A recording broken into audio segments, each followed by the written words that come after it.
We're back in the building. We're back in this. Another live show. I'm sorry. I know that this is not a Saturday live show. This is a Thursday. Unfortunately, we had a. Well, I'm also going to have a live show this Thursday, but I wanted to make sure to get this guy in here. One of my good buddies that I've known for a while. Been hard to catch up with him, so I wanted to ensure to get you guys this information from him, from all his travels and everything.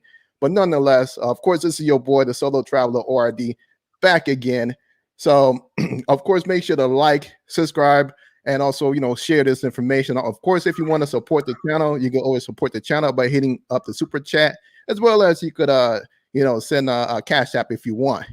But without any further ado, let's jump into this. I want to make sure that you guys get a proper introduction of this guy that I know. Real good brother. I've been knowing him for several years now. Love him like a brother. So let me go down his accolades of all the things that he has actually completed. So this brother here, he has visited 4 different continents. He has been to Europe. And some of the countries that he's been to in Europe are, he's been to Italy, he's been to Spain, he's been to Switzerland, and to Iceland. Also, from the North Americas, we got a long list here. So he's been to Belize, he's been to the Cayman Islands, he's been to Cuba. I was with him on that trip. We had a good time. So he's been to DR a couple times. He also been to El Salvador. He's been to Guatemala. He's been to Honduras. Also, he's been to Jamaica. Also, he's been to Mexico.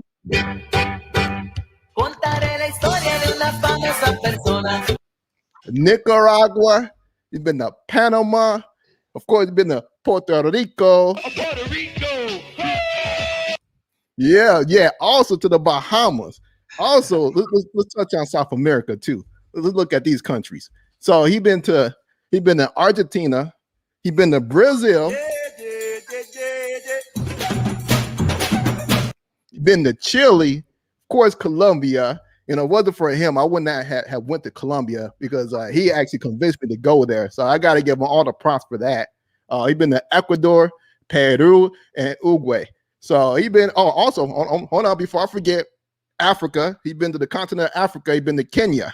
So without any further ado, I want to introduce you one of my great buddies, my good friend, BlackSpanish.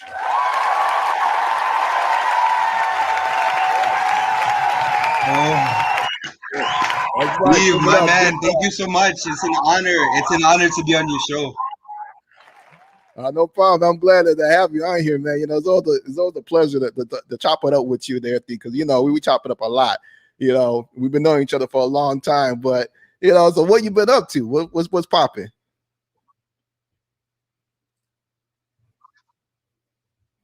Nah, nothing much. Just living life. Going back to school, studying, getting ready to finish my course in July. Nice. How's that going along with that? How many more credit hours do you have left, or what type of schooling are you doing right now?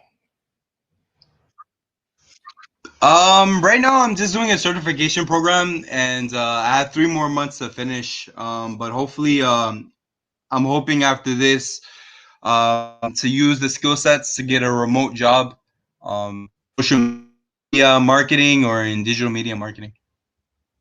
Okay, nice. Oh, also, I forgot that Jason, he said he gets around. Yeah, I almost forgot to also say that he done this before the age of 30. So, I'm just saying, hey, he's the truth around here.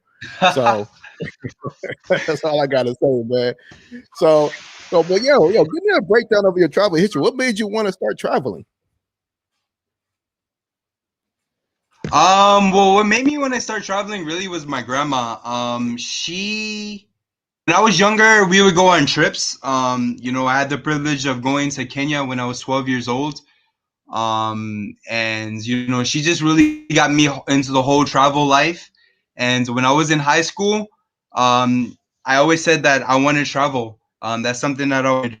And now that I'm an adult, I've had the opportunity to travel, and it's just amazing. I recommend to anybody to go get that. Yeah, so I sound like we have a little internet connection, but for how many years have you been traveling for? like total? I've been traveling now for over 10 years. Nice, nice, nice. And you definitely hit up a lot of places too within those 10 years. So but out of those places, well, from the 10 years of you traveling, which country gave you the best experience that you could say? In my personal experience, I would have to say Colombia. Oh, nice, nice, nice.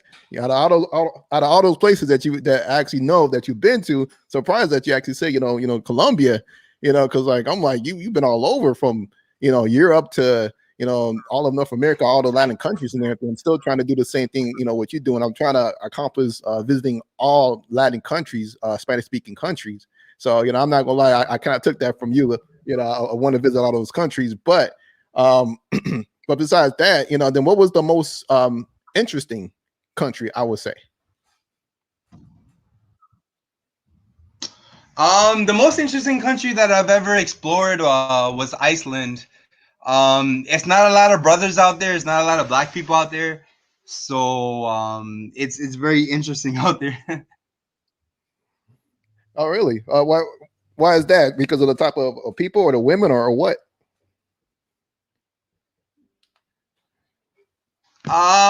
It's just the fact that out there's not a lot of black people. So when we go out there, we're like very unique. We get a lot of stares. And it's a country that a lot of people don't know about. A lot of people get the misconception Iceland and Greenland, because Greenland is actually ice, but Iceland is the one that's actually green. That's right. That's right. So when you were out there, how, like, although you were getting stares, but how was the culture being out there? Did it feel really inviting?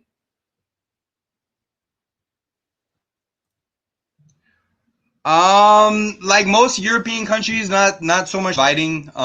You're just a regular tourist. It's nothing like an experience or Latin American treatment. If you're used to going to the Dominican Republic, Colombia, or Brazil, it wouldn't be the same experience. Okay, all right, all right. So it's just the European filler. So like basically you walk around and they don't really care what you do. So many words. But I'm sure that the weather, hopefully the weather was Exactly. nice. Yeah, yeah. I felt that the same. Yeah, no, when I was there, actually, the weather was pretty cold. Oh, okay, okay. And going back to what I was saying about the European experience, I kind of felt that when I went to Spain, that as I walked around, it felt good. It felt like people were not like staring at me, watching me, kind of like how you feel here in the United States. Like everybody want to be nosy to see like what's going on. But it seemed like I was able to do my own thing, and I felt good, and I also felt safe. Did you have like the same feeling, the same experience in Greenland? I'm sorry, Iceland. And yeah, in Iceland, yeah, you'll get the experience like in country. It's very safe. It's nothing like you would want to have any fear. It's a small island, so things are pretty close by. All right, cool, cool, cool. And of course, I know that before we actually had an interview a couple months ago. I think it was actually going on a year. I think it was back in July of 2020. And I remember that we had a chance to chop it up about Mexico. And I know that you used to live in Mexico. How many years were you living there for?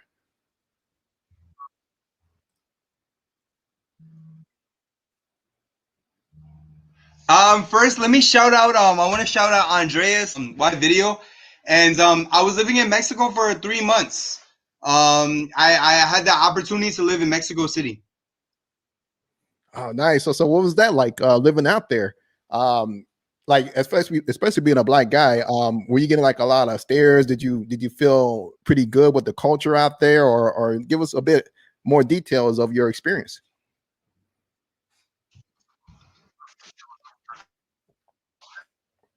Yeah, as a black man in Mexico, you're gonna get a lot of seeing black guys like us. So a lot of times the women, they'll come at you and they'll approach you, and they will ask for photos, or they're gonna want to ask like where you're from. I've even got it so many times where like they want to go touch my hair because they're not used to seeing people that have curly hair. You're like a celebrity. So for me, Exactly. yeah, for me, when I was in Mexico City, for me, I actually, the funny thing is, from my perspective, it wasn't that much. I guess that because I wasn't in like the rural areas. I was like more so like a tourist area, so they just looked at me like whatever. I got a couple of stares here and there, a couple of women look my way, but nothing serious. And I definitely enjoy my time there. I usually lay over in Mexico City, going to Colombia. But what made you wanna live in Mexico for those 3 months?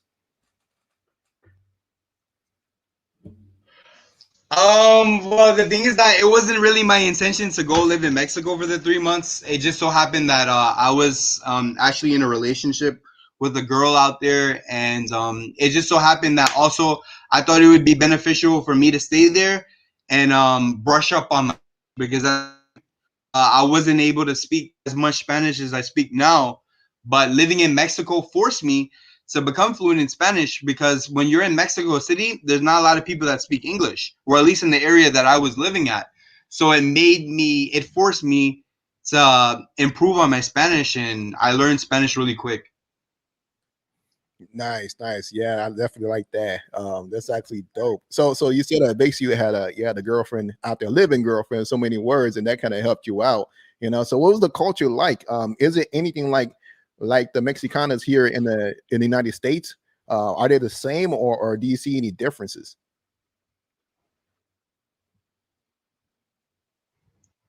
Oh, first, let me start by I want to shout out to Charles. Thank you for looking live. And yeah, the difference is that in Mexico, the difference between the women here in Mexico and the Mexican women in America, it's not too much of a difference. It's a little bit different. I will say that the women in Mexico, they're more, it's just a different, I would say, submissive. They're more willing to want to actually try a relationship. They give you a different treatment. When I was living with the girl, she cooked, she cleaned for me, did everything like a wife. Jesus Christ. Nice, nice. That's what I like to hear. I like to hear those stories. So tell me, as far as the women, like what is the per se the common look of a Mexicana in Mexico City? 'Cause I know that each region they have different looks, especially like if you go to Guadalajara or if you go to down to Cancun, a lot of the Mexican women they have different looks or so. But give us a nice overview of what the women look in Mexico City.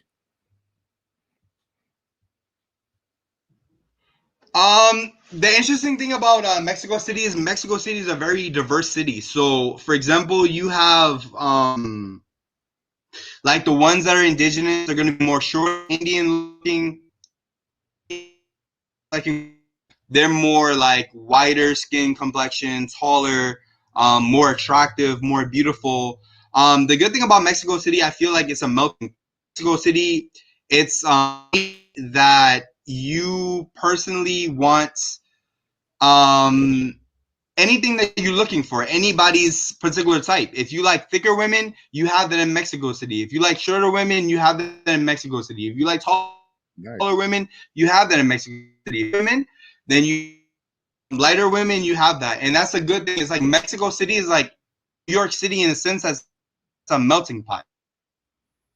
Nice. I gotta drop a bomb on that one. I like that. I like that type of breakdown. The fact that is anything you could wish for that you want as far as finding a mate. But since you had a girlfriend down there, as far as the culture sense, how did the family perceive you? Did they take you in, or was there any like cultural issues or so that you experienced? First, it was a big issue with the father. Um, he was all like, why is my daughter being with a black guy? This and that, the typical thing. Typical, I guess. Some people they're very ignorant of us. They think that all of us black were all or something. But after the time, once I, showed the family that, that I'm a decent person, they accepted me very well. Nice, nice, nice. That's great. So how many relationships did you have out there in Mexico City, or just in general dealing with Mexicana? Oh, in Mexico City, just that one relationship. Okay. Oh, cool, cool, cool, cool. And of course, of course, I'm sure you moved on or whatever. But I guess one of the questions I may want to ask you, as far as for brothers that want to go out there to Mexico, want to find a Mexicana for a girlfriend or even a wife, whatever. What are some of the best ways to find a good girl out there? Well, the first thing I always recommend is that they learn how to speak Spanish. That's the most fundamental thing, is learning how to speak Spanish, because if you cannot speak Spanish, how do you expect to communicate with the female? That's right. So, and then also knowing the culture, learning how to dance, and then understanding certain regions. For example, I'm not saying that certain parts of Mexico are bad and other parts are good, but I'll give you an example. If a brother that lives in Los Angeles, if he said that I want to go get a Mexican girlfriend in Tijuana, you can find good women in Tijuana. But if you go looking on the street and you try to wife that up, then what do you expect? So I think that one of the best things we have learned with our experiences in traveling in Latin America is good to build a network, to meet the local people, because when you meet the local people, sometimes they'll invite you to house parties, and then you'll be able to meet other women that are or have college degrees or business. Then you don't have to put yourself in the same plate of people going there that maybe they don't speak Spanish, and they have the option of just wanting to go on the street, convince that, and trying to change a person. And I think that people that are black, we don't have to go that route. That's true. I noticed that. I remember we took a trip across the border off of Arizona, and we had a chance. I think we spent the whole night at the club. So we shut down the club, did it big, and the people, was so inviting, and it was nice. And that's one of the memories that I can never forget about, being in Mexico. Of course, we've been in Mexico several times together. We've been in TJ, Rosarito Beach, in that area. I forgot the name of the area that we were at. I'm sure you remember it. But oh man, I mean, I had a ball. That's probably one of the few times I can say that I actually had a great time at a club, and just had good memories leaving there happy. So forth. Of course, you don't find that here in the States. In the States is a little different, as far as dealing with people and the club scene and everything. But I love the club scene out of the country, and Mexico just solidifies that whole feeling about having a good time. But what are some of your memorable memories of being in Mexico? Oh, just like, to go along with what you said, the club scene out there is completely different. I feel like here the club is like, okay, you go to the club, you have to go buy a female a drink or something like that, and nothing is guaranteed afterwards, or depending on what a person's goal is to go to the club. Some guys, they go to the club because they want to have a good time. Some guys go to the club with the intention of wanting to bring a female out. Whereas I feel in Mexico, it's completely different, because the females, they come to you. When they see that you're black, it's like, oh, wow, he's black. He's different. Like you said, it's like celebrity status. You're somebody, that's valuable. And what I like about, in comparison to America, is in America, again, like I said, you have to go and approach yourself. Whereas in Mexico, they come to you. Yeah, that's one thing I liked about Mexico. It's really nice. We got Charles Jones. He said, "I'm scared to go to my local on the border. On the border, hey man, you should cross that border, man. We've crossed that border together a couple of times, and I could tell you we had a blast. And I probably plan on coming back out there really soon so we could cross the border again and just have a good time. Probably hit on Rosarito Beach again. Hopefully, I think that they've been open. If that's correct." Yeah, I've actually had the privilege of going with Charles to Tijuana. When we were in Tijuana, we had we went to Aldelitas and Hong Kong and many other spots. But it's interesting because in his comment he said, "I'm scared to go to my local on the border." So where he lives is in Texas, and in Texas on the border, it is a little bit more sketchy. It isn't as safe as Tijuana, or it doesn't have the same, like, for example, Tijuana is a major border city, but in Texas, the cities are like, for example, like Piedras Negras, Nueva Laredo, or Reynosa, and it doesn't have the same nightlife as what we're used to, like in Nogales or in Tijuana. Okay, okay. Thanks for putting that in perspective so that we can know exactly the difference and so forth for what he's experiencing out over there. Because definitely is a whole different experience compared to from the time we actually crossed the border and everything, or even just flying into Mexico, so forth. So, but my last question about as we're touching on Mexico, what made you want to leave Mexico? Because that's a great place to kick it at and have have a good time, and your money go a long way. What kind of made you want to leave? When you mean leave, you mean like as living there, or? Yeah, as far as living there, because I know that you're living there for 3 months, and I guess that you came back to the States. Well, the thing is that at the time I had to leave, due to financial issues. Great place to live if you have like a remote job, if you're getting American income, or you have a business. But in my situation, I wasn't really working, so I didn't have no source of income, so that was the reason why I had to leave. Okay, yeah, that's definitely understandable. Yeah, that's one of the things. Like for me, I'm trying to move down to Colombia, and I'm trying to set myself up so that I won't have to come back to the United States. So I'm trying to get my remote situation, get businesses up and going. So I could definitely relate to that, because that's one thing I don't want to do. Once I leave, I'm gone. I'm not coming back unless I'm coming to just a visit. That's it, or for some business or something like that. But I love the fact that you got a chance to experience that life, and I think that that's like like something big, something that you could actually tangible that you could walk away with. But let's switch subjects, since I actually brought up Colombia, and as I said, it wasn't for you, I would not have went to Colombia, and I gotta, I gotta thank you so much for that, because I love being there. Of course, I met my wife there and everything, and I've had several, of course, from all my videos, I've been all throughout Colombia and so forth. But what made you want to visit Colombia?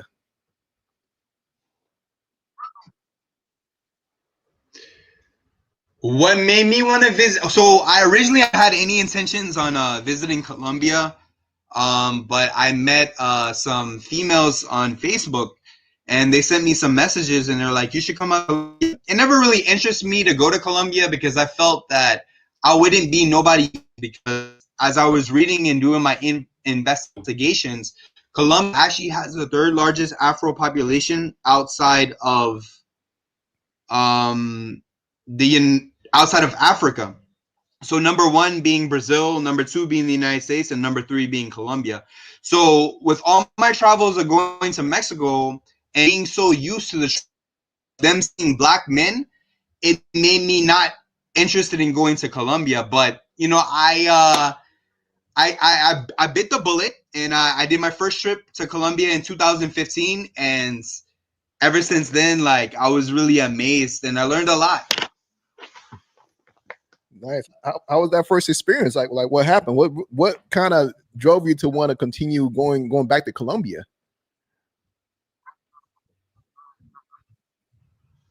Well, my first experience in Colombia was, I arrived to one of my friend's house, a girl that I met on Facebook, and she invited me into her house. Her family, they accepted me, and went to go take a shower. I got out the shower, and I asked for a lotion, and she's like, so I was expecting her to give me just a bottle of lotion. She put the lotion and she rubbed it on me, and she's like, "De nada, mi amor," and which means "you're welcome, my love." And that treatment just how can I explain it? It was something different, because I never was treated like that ever. No woman has ever did that to me, and that really changed my whole perspective on women and Colombia in general. Nice. I gotta drop a bomb on that. The hospitality. Which city did you go to? Cali, Colombia. That was my first trip to Colombia. Nice, nice, nice. And what was your what was your perspective, your perception of the women there? How did they look to you? They are very beautiful. I recommend that brothers who are looking for afros, if you like darker skinned women, Cali is definitely a great option. Yeah, yeah, I do agree. You got every shade you could think of over there, from the dark skin to the light skin, and yeah, they all thick as well. So for those brothers that are looking for something really nice, and you want to go out there and find something, hey, go to Cali. Is definitely nice. And of course, like we said, you want to make sure you speak Spanish too, because you're not going to be able to talk to anybody. You're not going to pick nobody up speaking that English going down there. So well, we're talking about something good, something nice. We talking about good girls and anything like that. But besides that, it's going to be hard if you don't speak Spanish. So from that on, after you visit, Exactly, exactly. It's going to be very hard. yeah, after you visit Cali and everything. So how many more trips did you take after that trip? After your first trip? After my first trip, I've about 16 trips to Colombia. Nice, nice, nice. I'm sure everyone was memorable. Oh, Exactly. also, I see. So Jason Brown, he says here, Mexico keeps calling me to go on a vacation there. Perhaps I should really take them up on that offer. I could tell you, yes, yes, and yes. Go ahead, check out Mexico. Check out. Hey, just check out every country you could go to. That's like the biggest thing. Abuse your passport. Enjoy life. What I be telling brothers is that before you decide to settle down here in the states, make sure you go visit a couple of countries and experience the women there before you make that choice to want to settle down here in the states, because it's best to have that experience in so many words. So but back on Colombia here.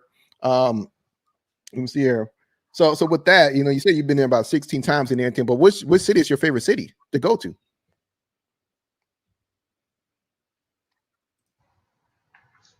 Personally, it would be between Medellin and Cartagena. Nice. And why so? What you like? What are the points or your favorites between each city, and what are what are your pros and what are your cons between each cities?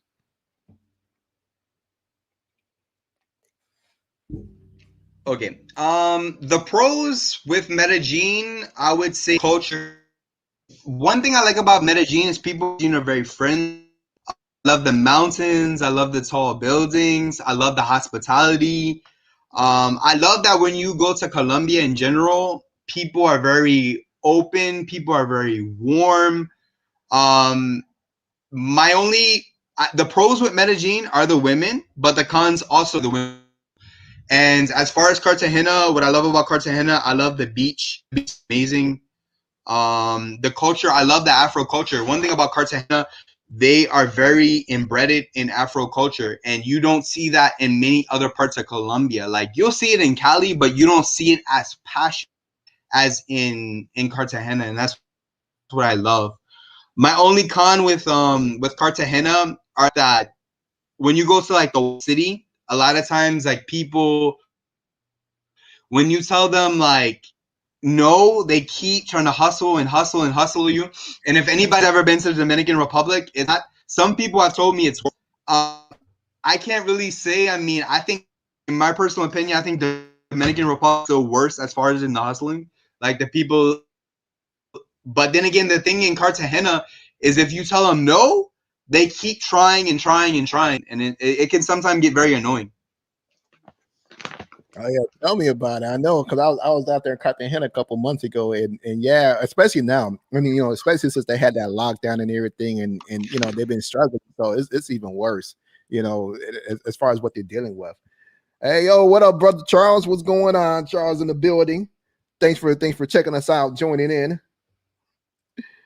So, but yeah, I could definitely say for Cartagena, for me, I could say, one thing I love about Cartagena is the people, the culture, everything that's going on. And and the pro and the cons will be exactly what you said about the begging, but it didn't even affect me too much. I just felt I had a good time there. I enjoyed myself, but for myself, I love Medellin because my wife is there and I love being out there. So, and that's just the thing about it.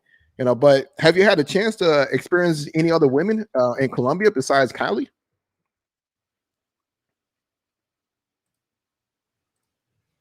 The only other experiences that I've ever had with women in Colombia outside of Cali would be in Medellin, and I would say in well the Venezuelan women that are in Medellin.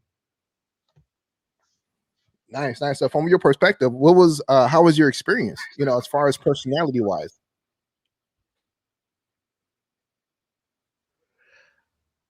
We're talking about in Medellin or in Colombia in general. in Medellin. My personal experience with the women in Medellin, they're very friendly, but they can be very flaky.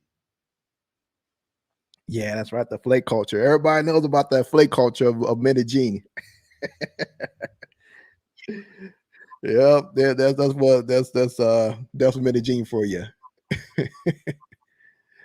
So let's say, for example, if you wanted to tell someone about Colombia, and as far as looking for a woman, a girlfriend, whatever, which city would you tell them to go to, and why? Well, it all depends again, on everybody's personal preference. If you're looking for like a afro, a darker skin looking woman, I would recommend Cali or probably I've heard Barranquilla. I've never been. Cartagena, option. Medellin, you're gonna go through a lot of problems as far as the dating scene in Medellin.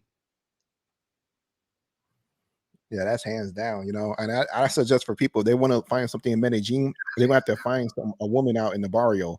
In the city is gonna be hard. And of course you guys seen other videos that I've made on finding love or finding women in Medellin that you're gonna have to spend some time out there to find something nice. And that's like the best way to do it. Or even if you use platforms, social media platforms, you may have to use Instagram or something, and jump from people pages to find the right women. But of course, as we say, you want to also know Spanish. That's number one. That's the key of everything. If you could make her laugh, you're in the door. I could definitely tell you that. And then we got Royal Kings. He Yeah. said he's going to be in Cartagena in July. Man, I have a feel good time. the thing is with brothers is that a lot of brothers, they go to Colombia, they go to Medellin, and they try because the women they give you a different treatment. So a lot of times they fall in love and they don't know the difference between something serious or play. If you want playtime, you have that. But if you want something serious, there are other things you have to do, other steps you have to take. As far as sometimes a lot of these guys and brothers find these women on Tinder, them, or maybe this woman's a prepago. This woman doesn't want anything serious. And that's where again, once we talked about Mexico, it's all about having a local network, about knowing people locally. That way you can meet other women, or like you said, social media platforms. I've even heard of brothers using Cupid. But in Colombia, it's something, especially in Medellin, you have to be very, very careful. Yeah, I do agree. I definitely agree. So but with that, so my question is, I know that we both love Colombia. We love the culture. We love everything about it. What are your cons of going to Colombia for those people who've never been in Colombia? Is there anything that you believe that is not that you probably would say, I could do without, or I don't really like this? Well, personally, my only con, really, I can't really speak bad about Colombia because I mean, Colombia is a really beautiful country. There's nothing really much to say but good things. But the few things that I will say bad are the fact of the matter is, hustling Cartagena, and know that a lot of people. I don't want to like say any names or like target a particular group, but Dominican Republic, they're coming out to Colombia and they're changing the society, they're changing the culture. Unfortunately, we had a brother. I think a few days ago he got robbed and he got killed in Barranquilla. And Yeah. there's been an issue going on where a lot of guys they go to Colombia and they try to flash Jordans. Why are you trying to flash? Like, who are you trying to impress? Like, really? And I think that's the issue. We need to educate more brothers that if we're going to go to Colombia, we need to do it the right way so we don't become targets. Because this has become a serious issue, especially now with the whole COVID-19 and the economy being bad in Colombia. I feel that you have people out there that are more hungry, and now we are targets, due to the irresponsibility and immature people.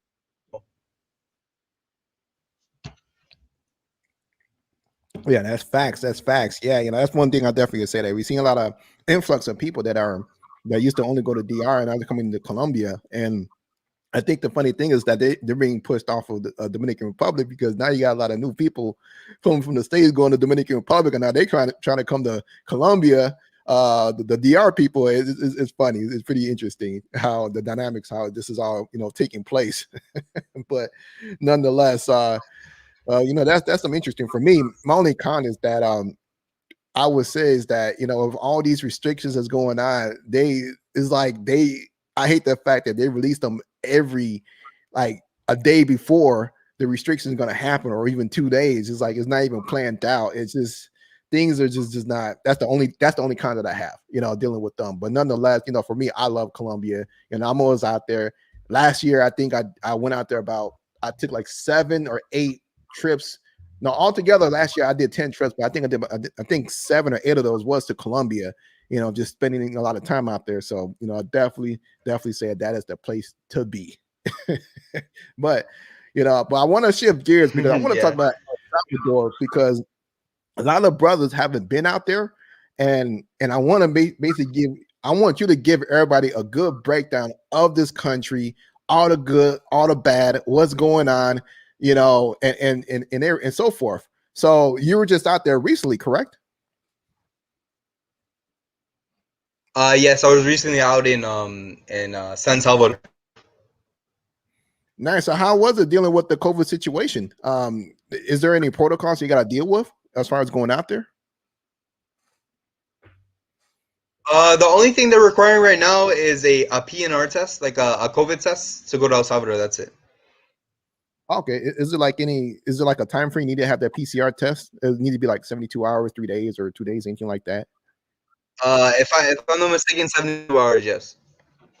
Okay. Cool. And how are people responding to the whole COVID situation out there? Is there like big like mask mandates and things like that, or how are they handling it?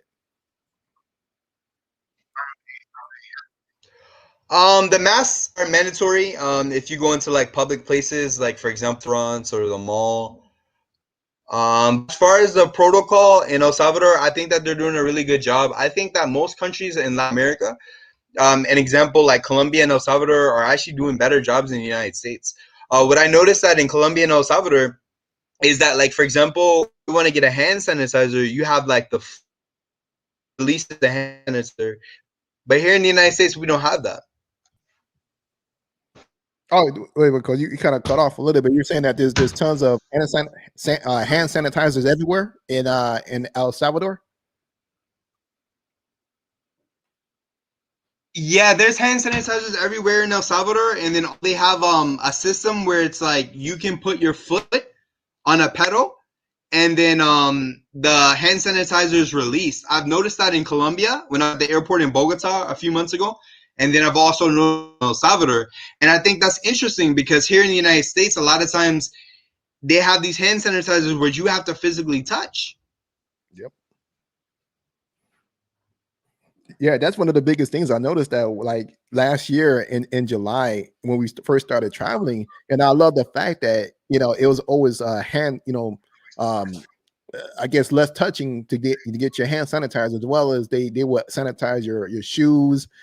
Even especially in Colombia, they will spray you down. They'll spray down your luggage with all that with sanitizer and everything. So that's one thing I love that they were doing in Colombia. And I wonder, did they do the same thing in El Salvador? Yes. Nice. So, so with that, how many trips have you done in El Salvador?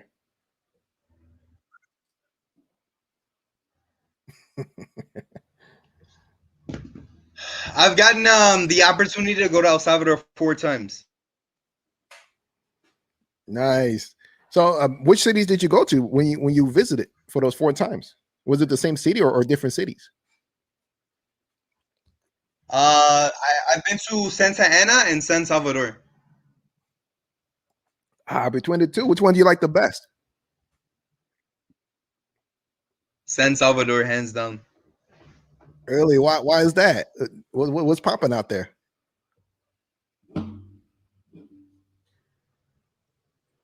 San Salvador, I will say it's more tourist friendly. There's this region called Escalon, which for those who have traveled to Medellin and Lalo, well, they have like Lalo in San Salvador. It's called Escalon, and that's where like the richer Salvadorians are at, and it's a nice vibe. You know, it's more Americanized. You feel more safe. The issue with El Salvador is that the news, they portray it as a really bad country. Like there's a lot of violence, but as long as the people won't try to harm you or anything like that, they have a new president, so a lot of things have changed. The country's more safer. Yeah. Definitely. I could definitely agree about that. You know, a lot of times, you know, I can't listen to, you know, the main media because a lot of times they have something that they're trying to push. And, you know, for me, if I listen to the main media, there's several places I probably would not have traveled to. So I try to avoid, you know, listen to what the main media says. I try to read up on different places. So definitely it sounds like, you know, El Salvador is a great place to go visit and so forth. So, you know, out of your experience of being there, you know, of course, I'm gonna touch on the whole situation about, you know, women, because there are a lot of men that are on my, you know, on my channel, about 80%, and most of them want to know how the women are. Can you give us a breakdown of the women from your experience?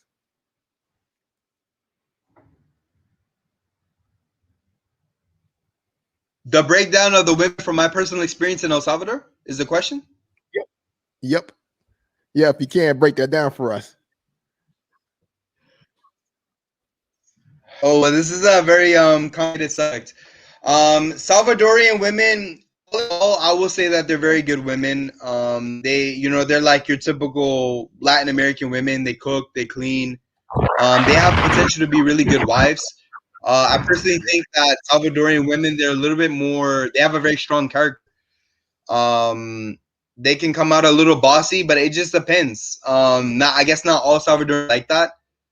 Um, they're all in all, they're very good. They're very beautiful women. The food is amazing. They know how to cook. That's one thing that saves them. That saves the whole man.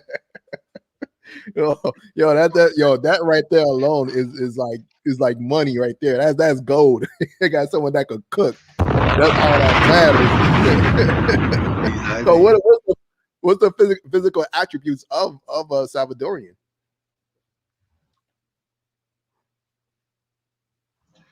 Most Salvadorian women are short, but it all really depends. You have some that are tall. Majority of Salvadorians are to be short. No, Salvador like 5'4". Well, no. You're Borgen. Say that whole sentence again, because I don't think that they heard you. The average Salvadorian woman's about 5'2" to 5'4". So for the most part, most Salvadorian women tend to be short. Okay, what about like physical makeup of them? Well, I mean, if brothers are looking like if you're used to going to the Dominican Republic or Brazil, then yeah, Salvador, it would be more closely related to Mexico. It's a hit or miss. If you are thicker women, from my personal experience, the thicker women in El Salvador tend to like the black guys more. Mhm. Because according to what I heard, is that most like a lot of Salvadorian dudes, they don't really tend to give a lot of to thicker Salvadorian women.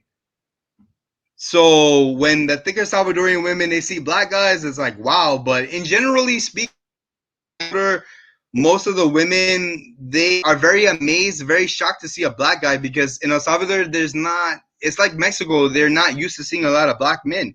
So when you go walk in public, a lot of stares, a lot of looks, a lot of eyes.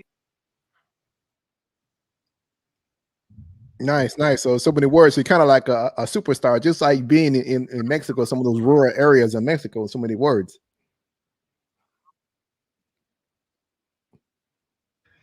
Exactly, player or NFL player. Nice, nice. Sorry, I think that he's boring it out a little bit, but also I want to add. Oh, hold on. I wanted to address this one from Real Pain Diaz. You said, "Dude, I work for a defense contractor. We got hand sanitizer everywhere in the building." Yeah, yeah. See, the thing about it is that what we're referencing is like going out in public in the United States. Of course, every city is different. Like for example, for me, I'm here in Chicago. If I walk into like a Walgreens or something like that, you're not gonna have like a hand sanitizer dispensary right there you use with your foot.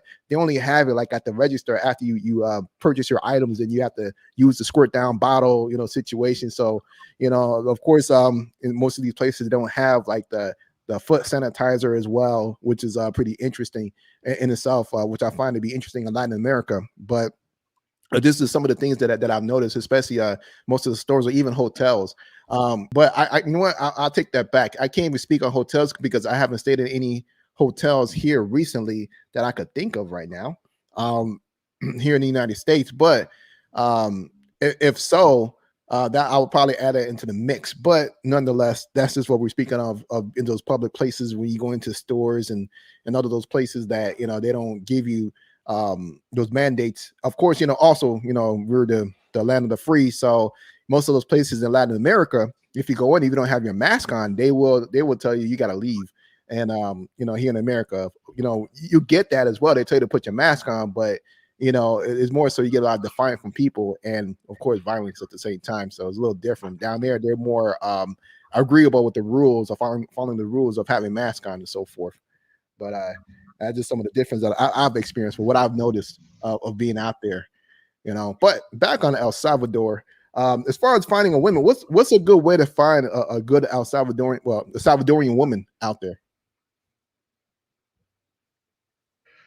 Well, I mean, like we mentioned before, and I cannot emphasize this enough, is learning how to speak Spanish. That's obviously the most fundamental thing. And then, you could go to the malls, versus, also, like we mentioned again, it's all about knowing the local community. A lot of times, guys, they're all like, okay, you know what? I'm going to go to the club. I'm trying to get these numbers, this, that. And it's okay, to get females' numbers. But it's also good to make friends with local men because the local men they know other females, and then they're like, oh, I have an American friend, he's black, I want to introduce him to one of my friends that are, and then he introduces, and then we all winning. You understand what I'm saying? So I feel that's where a lot of guys they make mistakes because they're all like, oh, I'm just want to get females numbers, I want to get females numbers. And there's ways to it, but that's a great way, honestly, is meeting locals. And then once you have a good network with the local community, I mean, your opportunities are more broad. Yeah. Oh yeah. Yeah. I agree. And hold on, let me laugh at this one. Address it from Jason Brown. He said, "At least y'all got sanitizer at the register in Massachusetts. We gotta buy that." Sorry to hear that, man. That's messed up. so in El Salvador, so what is the currency that you're using? Since you said that you go to the malls and things like that, do they use pesos or what do they use?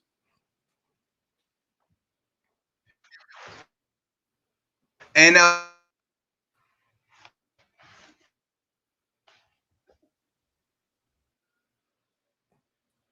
don't think we can hear you. Think you might be breaking up.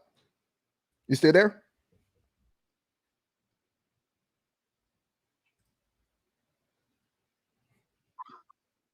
Still there? You back? oh, okay. Can you hear me now? Yeah, yeah, I can hear you now. Yes, I'm still here. Can you hear me now? Yep. I can hear you now. Can you hear me?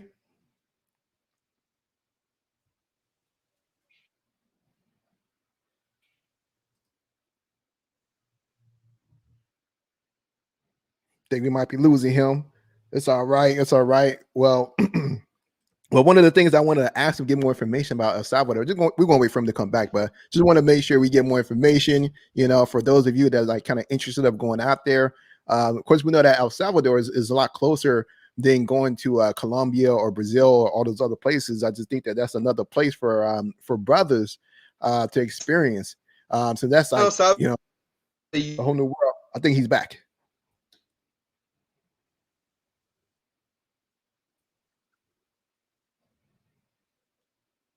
Yes, I can hear you. Yeah, we got a little delay here.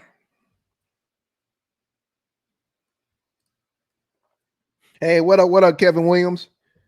Thanks for coming through, checking us out. Definitely appreciate it.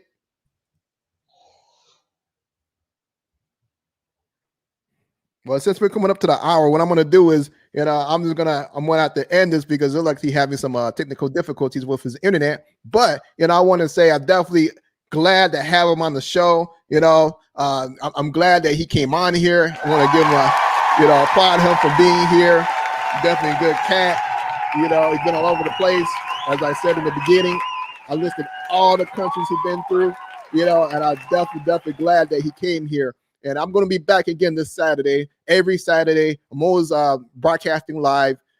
This coming up Saturday, I'm going to have Buckets. He was just in Panama, so he's going to give us a breakdown of his trip being out there and a couple other countries that he has visited during the pandemic. So we want to get that information as well. We'll be back 4 p.m. Eastern time, 3 p.m. Central time. Be back here Saturday. Once again, thanks guys for showing up. And again, thanks again, BlackSpanish. Thanks for being here. Definitely appreciate your time. And then we're out of here.